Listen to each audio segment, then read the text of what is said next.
আসসালামু আলাইকুম। আশা করি সবাই ভালো আছেন। অনেক দিন পরে আমি গ্রামের বাড়িতে আসলাম ঘুরতে।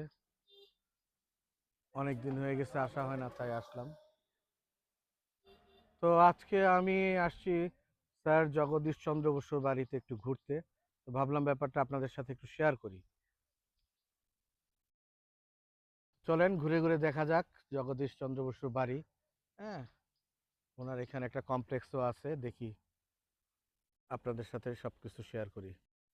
এটা হলো স্যার জগদীশ চন্দ্র বসু কমপ্লেক্স। এই যে এখানে এটা একসময় একটা পুরানো আপনার একটা জমিদার বাড়ি ছিল। পরবর্তীতে এটা জগদীশচন্দ্র বসু কমপ্লেক্স করা হয়েছে। এখানে লেখা আছে যে 2011 সালে সম্ভবত এটা কমপ্লেক্স করা হয়েছে। ওই যে এখানে কমপ্লেক্সে প্রবেশ মূল্য 20 টাকা পার পার্সন। হ্যাঁ, একজনকে 20 টাকা করে দিতে হয় কমপ্লেক্সে প্রবেশ করতে হলে। তো চলেন ভিতরে দেখি কি আছে এটার ভিতরে। তো আমরা এখানে একজন স্যারকে পেয়ে গেছি। উনি এই হ্যাঁ, অরুণ চন্দ্র কর্মকার স্যার এইখানেই থাকে অনেকদিন যাবৎ। স্যার আমাদেরকে একটু বলবেন এইটার ইতিহাস? তো সৌভাগ্যক্রমে আমরা স্যারকে পেয়ে গেছি। আমরা একটু স্যারের সাথে কথা বলবো। হ্যাঁ, তো স্যার আমাদেরকে একটু বলবেন এই বাড়িটার ইতিহাস, স্যার জগদীশ চন্দ্র বসুর ইতিহাসটা যদি আমরা একটু বলতেন স্যার। এই যেখানে দাঁড়িয়ে আছেন সেটা হলো অম্বিকাচরণ সাহার বাড়ি। এরা 1965 সালে হুম, 1961 সালের দিকে অম্বিকাচরণ চরণ সাহা মারা যায়। আর তার 4 পুত্র ছিল, 5 পুত্র। এক পুত্র অম্বিকাচরণ সাহার আগেই মারা যায়, সে হুম, মোহিনীমোহন সাহা। জি, মোহিনীমোহন সাহা আর 5 ভাই ছিল। জি, জি, আহ, তারা 5 ভাই 65 সালে চলে যায়। তার একমাত্র 4 ভাইয়ের ভাইয়ের বউ সুরজওয়ালা সাহা, সে স্যার। এখানে 81 সাল পর্যন্ত ছিল। 1981 সাল পর্যন্ত। 1981 সাল পর্যন্ত ছিল। তারপরে অনেকে এই বাড়িটা তখন যেহেতু ভ্যাস্টেড হয়ে যায়, হুম, তখন অনেকে লিজ নেওয়ার জন্য চেষ্টা করে। আচ্ছা, এবং আচ্ছা, হাইকোর্টে সে রিট করে। রিট করার পরে হাইকোর্টের রায় দেয় যে যেহেতু 4 ভাই এখানে ভারত চলে গেছে এবং একজন এখানে আছে, সেই জন্য সে ভোগ করবে, এক ভাগ ভোগ করবে, আর আচ্ছা, বাকি ভাগ ভেস্টেড কিন্তু তার দখলই থাকবে। আচ্ছা, আচ্ছা, এইভাবে এই বাড়িতে পরবর্তীতে 1981 সালে সে যখন ভারতে চলে যায়, তখন স্কুলকে নামমাত্র মূল্যে 40,000 টাকা মূল্যে তিনি লিখে দিয়ে যান। তার 14 একর 3 শতাংশ জমি, আর এই বাড়িটা সে দান করে যায়। আমরা এখন যাব স্যার জগদীশচন্দ্র বসুর বাড়িতে। আচ্ছা, ঠিক আছে, চলুন। চলেন স্যার একটু দেখি। হ্যাঁ, এই কথাগুলো শুনতে থাকেন স্যারের মুখে। এখানে এখানে একটা ওই স্যার জগদীশচন্দ্র বসুর বাড়িতে মিউজিয়াম ছিল। জি, সেই জি, মিউজিয়ামটা, হুম, স্যারের বাড়িটা যখন ভঙ্গুর হুম, অবস্থায় ছিল, হুম, তখন অনেক রিস্ক ছিল। হুম, অনেক ওটা তো টাইলসের ছিল, জি। ভেঙে ভেঙে পড়তেছিল, আর চুন সুরকির গড়া। আচ্ছা, আচ্ছা। ওই আহ, আগের দিনে আগের চুন দিনে সুরকি চুন দিয়ে সুরকির যেরকম। গড়া। হ্যাঁ, হ্যাঁ, হ্যাঁ। এখনো যে করে দিচ্ছে সরকার, প্রত্নতত্ত্ব বিভাগ নিয়ে করে দিয়েছে, সেটা চুন সুরকি দিয়ে করে দিয়েছে। তার আদলে ওই ওই ওই প্যাটার্নটাই, আদলে ওই প্যাটার্নেই ওই করছে। প্যাটার্নটা করে দিয়েছে। হুম, প্রত্নতত্ত্ব এখন খোলা আছে। হুম, দর্শনার্থী আসলে বা হুম, টুরিস্টরা যারা আসে তারা হুম, দেখতে পারে। হুম, আর এখানে এখানে ওখানে 2006-07 দিকে এই ইটগুলো, তার যে ডকুমেন্টগুলো সরি। এখানে নিয়ে আসা হয়, এই জি। অম্বিকাচরণ সাহার বাড়িতে আসে। জি। এখানে সেটা অস্থায়ী জাদুঘর হিসাবে আছে। আচ্ছা, আচ্ছা। এখন আমরা দেখব সেই জাদুঘরটা, জি, অস্থায়ী জাদুঘরটা আমরা দেখব। জি, চলেন স্যার একটু আমরা দেখি ওখানে।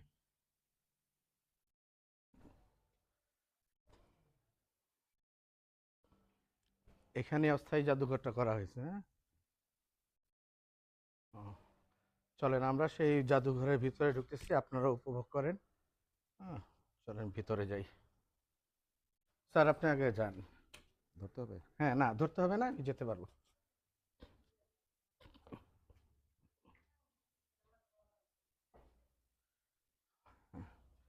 আসেন। খুলতে হবে জুতো স্যার? না, না, খুলতে হবে না। হ্যাঁ। তো এই যে আমরা ভিতরে জাদুঘরের ভিতরে ঢুকলাম। হ্যাঁ, একটু স্যার আমাদেরকে উম, বলে দিবেন কে এখানে কে কে আছে, এখানে বিভিন্ন ছবি। মেঘনাদ সাহা, হ্যাঁ, সত্যেন বোস, আচ্ছা, কোনটা মানে কে একটু বলেন একটু স্যার। আচ্ছা, এখানে আছে, এই ইয়েতে দেওয়া আছে, আচ্ছা, এই আচ্ছা, যে আচ্ছা, এখানে আছে, দেখান, এগুলো দেখান, আচ্ছা, দেখালে আচ্ছা, বুঝতে পারবে। এই স্যার জগদীশ চন্দ্র বসু, লেডি বসু। আচ্ছা, হ্যাঁ, এই যে আচ্ছা। এরা সবাই জগদীশ চন্দ্র বসুর আত্মীয় স্বজন, এই তো হ্যাঁ নাকি? এই যে এটা হ্যাঁ, এই যে। তার ছাত্র জগদীশ চন্দ্র বসু, স্যার এই যে আচ্ছা ভিতরে আচ্ছা যে আছে স্যার জগদীশ চন্দ্র বসু, আচ্ছা। হ্যাঁ তার ছাত্র। আহ, দেখেন এটা একটা অস্থায়ী জাদুঘর আর কি, অস্থায়ীভাবে করা হয়েছে। পরবর্তীতে হয়তো স্থায়ীভাবে না ওইদিকে করা হয়েছে ওখানে করা হয়েছে, ওইখানে স্যারের মূল ভবনে করা হয়েছে। মূল ভবনে আর কি, যেখানে স্কুল করা হয়েছে ওইখানে স্থায়ীভাবে করা হয়েছে। ওইটা স্থায়ী তার স্থায়ী বাসভবনেই এখন স্থায়ী যে জাদুঘর, বাসভবন ছিল ওইখানেই করা ওখানে হয়েছে। জাদুঘর। হ্যাঁ। রবি ঠাকুর এবং স্যার জগদীশ চন্দ্র বসু দুইজন বন্ধু ছিল। রবি ঠাকুরের হাতের চিঠি দেখেন, এই হ্যাঁ। চিঠিটা নেন। এই যে দেখেন দুর্লভ একটা জিনিস দেখায়, হ্যাঁ এই যে রবি ঠাকুরের হাতের লেখা, নিজের হাতের লেখা। ওনারা দুইজন বন্ধু ছিলেন, জগদীশ চন্দ্র বসু এবং রবি ঠাকুর। এই যে নিজের হাতের ওনার নিজ হস্তে লেখা চিঠি দেখেন, এটা একটা দুর্লভ জিনিস।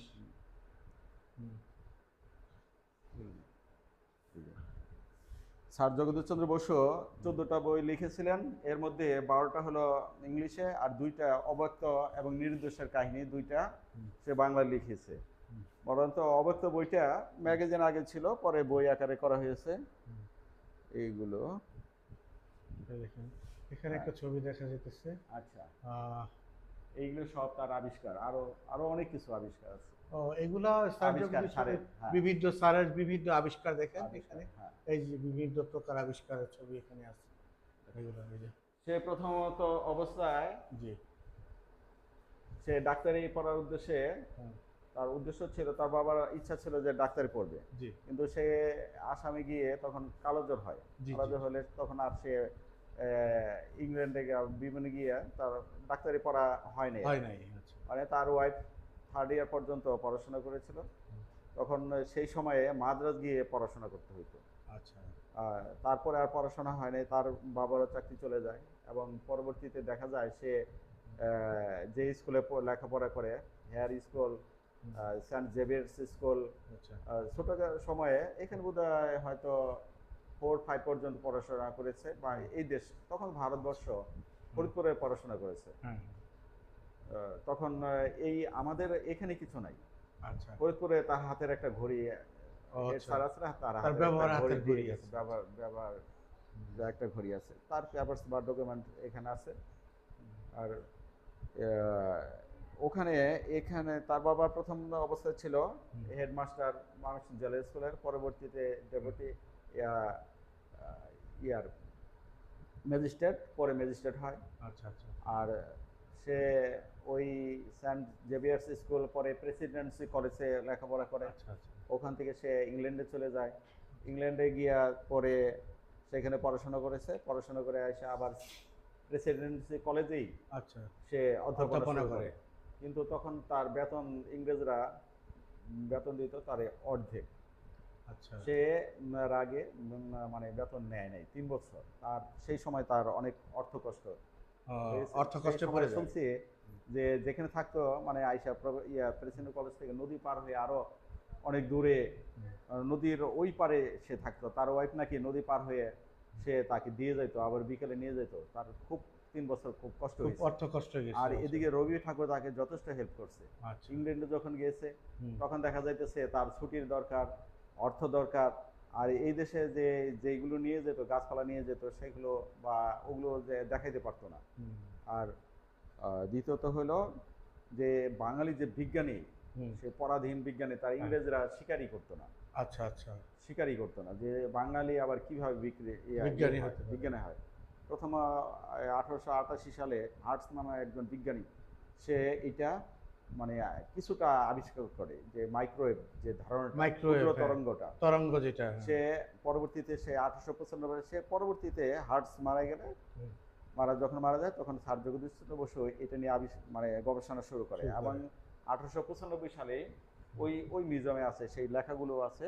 আচ্ছা আচ্ছা। সেই ইংল্যান্ডে শোনাইছে যে শব্দটা শব্দ তরঙ্গ, মানে ঘর বন্ধ থাকলেও যে শব্দটা এক বিল্ডিং থেকে, এক রুম থেকে অন্য বিল্ডিং এ যায়, সেটা সে ইংল্যান্ডে শোনাইছে, মানে লর্ডকে শোনাইছে সে। হ্যাঁ, কিন্তু সে চেয়েছিল যে এই রেডিওর যে মানে সুফলটা, এটা জনসাধারণ মানে স্বাভাবিকভাবে এটা সবাই এটা স্বল্প সুফল মূল্যে ভোগ করুক। সুফল ভোগ করবে এবং স্বল্প মূল্যে ভোগ করবে। হুম, কিন্তু এটা সেজন্য সে প্যাটার্ন করে নাই। প্যাটার্ন না করাতে হুম, মার্কনি তখন ছিল 2001 সালে। আচ্ছা মার্কিন ছিল তখন 22 বছর ছাত্র। আচ্ছা। তখন সেই এই প্যাটার্নটা না করার জন্য সেই ওইগুলো তার আবিষ্কারগুলো নিয়ে সে রেডিও আবিষ্কার করে এবং তার নামে হয় এবং সে নোবেল পুরস্কার পায়। সে যখন ব্যর্থ হয় এই অনেকে জানে করার জন্য রেডিও আবিষ্কার থেকে, তখন সে চলে যায় মানে গাছের যে প্রাণ আছে গাছের মাইক্রোওয়েভ প্রাণ, আচ্ছা। ক্যাসকোগ্রাফ যন্ত্রের মাধ্যমে সে উদ্ভিদের বৃদ্ধিমাপক যন্ত্র, যে উদ্ভিদ কথা বলে, উদ্ভিদের প্রাণ আছে, এগুলো সে আবিষ্কার করে।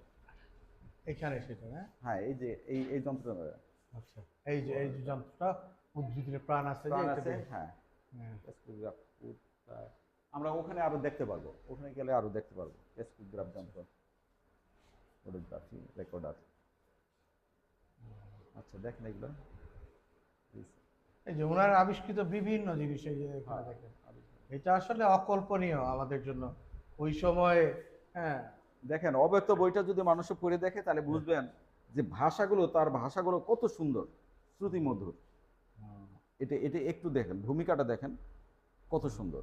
আর এই যে তার যে আবিষ্কারগুলো, এই যে এই যে স্যার বইগুলো লেখছে, জগদীশ চন্দ্র বসুর লেখা বইগুলো বই। লেখছে যে, বুঝছেন, হ্যাঁ, এই বইগুলো তার, এগুলো উঠে নেন। হ্যাঁ, হুম। এখানে এখানে দেখেন এই যে তার জীবনের হ্যাঁ, এই স্যার জগদীশ চন্দ্র বসুর মানে জীবন এবং কর্ম সম্পর্কে সংক্ষিপ্তভাবে করা আছে, দেখেন বিবরণ দেওয়া আছে। বিবরণ দেওয়া আছে। আর এটা তার বাবা মা ভগবান চন্দ্র বসু এবং বামা সুন্দরী। আচ্ছা, এই যে তার বাবা মার ছবি, ভগবান চন্দ্র বসু, বামা সুন্দরী। এটা তার বাবা মার বাবা মার ছবি। ছবি।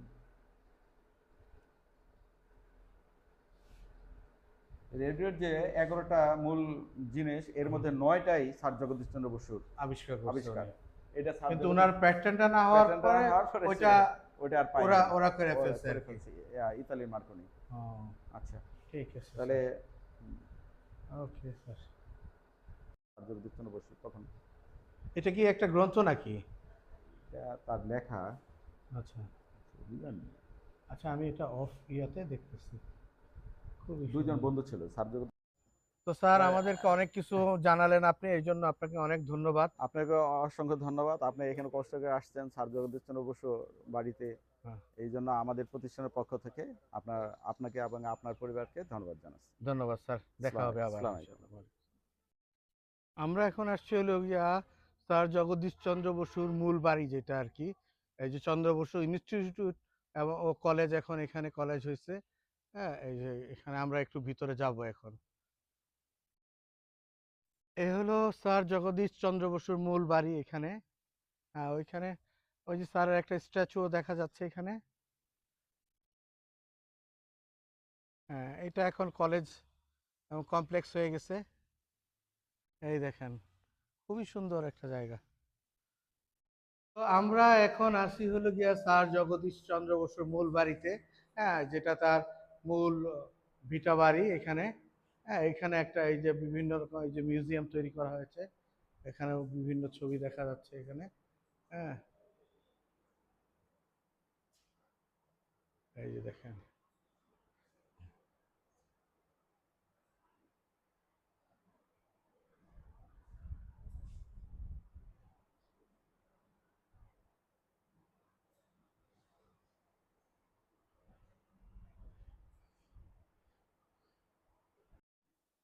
হ্যাঁ, এইটা তার পৈতৃক ভিটা ছিল, এটা তার বাপ দাদার বাড়ি। হ্যাঁ, এই বাড়িতে উনি ছোট থেকে বড় হয়েছে মূলত। দেখেন সেই সময়কার বাড়ি, এটা সিলিং, এটা দেখেন ছাদটা কিভাবে ওই সময়কার এইভাবেই তৈরি করা হতো, বিভিন্ন প্রকার ছাদ। এই দেখেন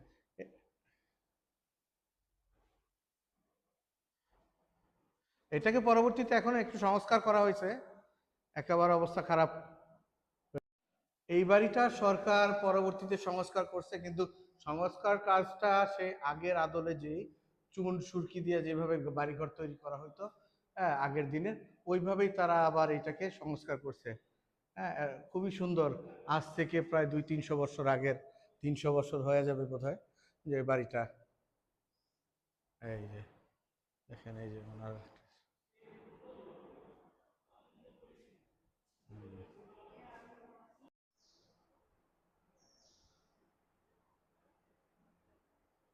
বিভিন্ন ওনার বিভিন্ন প্রকার স্বীকৃতি। হ্যাঁ, দেখেন আগের জানলাগুলো কত সুন্দর, একেবারে দরজার মতো, যাতে সুন্দরভাবে বাতাস ঢুকে। হ্যাঁ, এই যে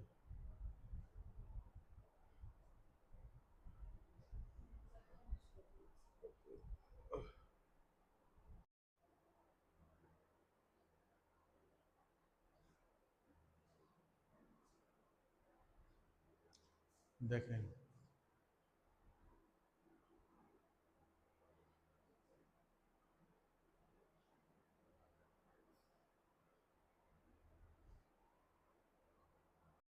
স্যার জগদীশ চন্দ্র বসুর স্মরণে গুগল ডুডলস।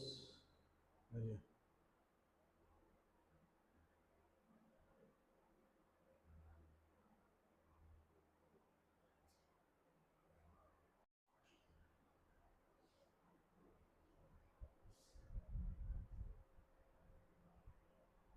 এই যে কমপ্লেক্স এখন স্কুল হয়ে গেছে, দেখেন এই যে শহীদ মিনার, এই যে ভবনগুলা,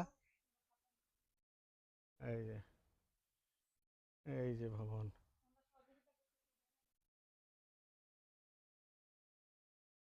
ভাইয়া তো আসতেছে না। হ্যাঁ হ্যাঁ, ছিল এই ভাইয়া, এই যে আরেকজন। হ্যাঁ, আপনারা এখানে আসলে, ওনাদের কাছে আসলে ওনারা ঘুরাই ঘুরাই সব দেখায় দিবে। ঠিক আছে ভাইয়া, ধন্যবাদ আপনাদেরকে। ওকে, আসসালামু আলাইকুম। এই যে একটা কাঠের পুল, ওই যে ওই পারে পুকুর ঘাটলা, এই যে সম্ভবত এটা একটা ফোয়ারা। এই যে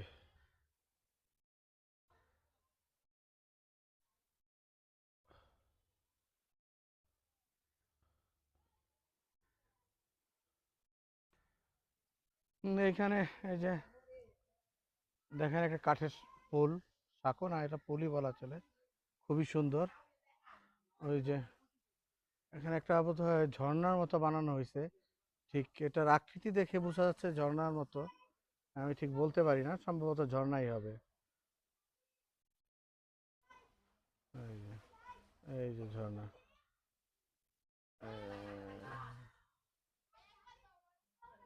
আমি কিন্তু একা আসিনি, এই যে দেখেন এই যে ঝাঁঝালো কন্যা আছে এখানে, তারপরে এই যে টিকটক কন্যাও আছে এখানে, ওই যে দেখছেন।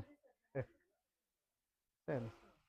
এটা এটা একটা পুকুর ঘাটলা, এই যে ঘাটলাতে আমরা এসে বসছি, এখানে অনেকে গোসল করতেছে এখানে, এই যে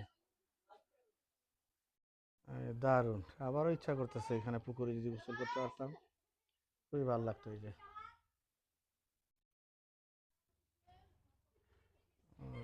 ওই যে ওই যে দূরে কাশবন, ওই যে ওই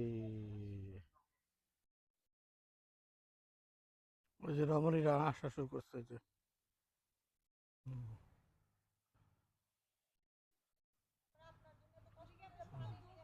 এই যে টিকটক কন্যা, ওই যে ঝাঁঝালো কন্যা, দুইজনে এসে পড়ছে। এখন আমরা এখান থেকে চলে যাব, বিদায় নেব। আপনারা সবাই ভালো থাকবেন, সুস্থ থাকবেন। আল্লাহ হাফেজ।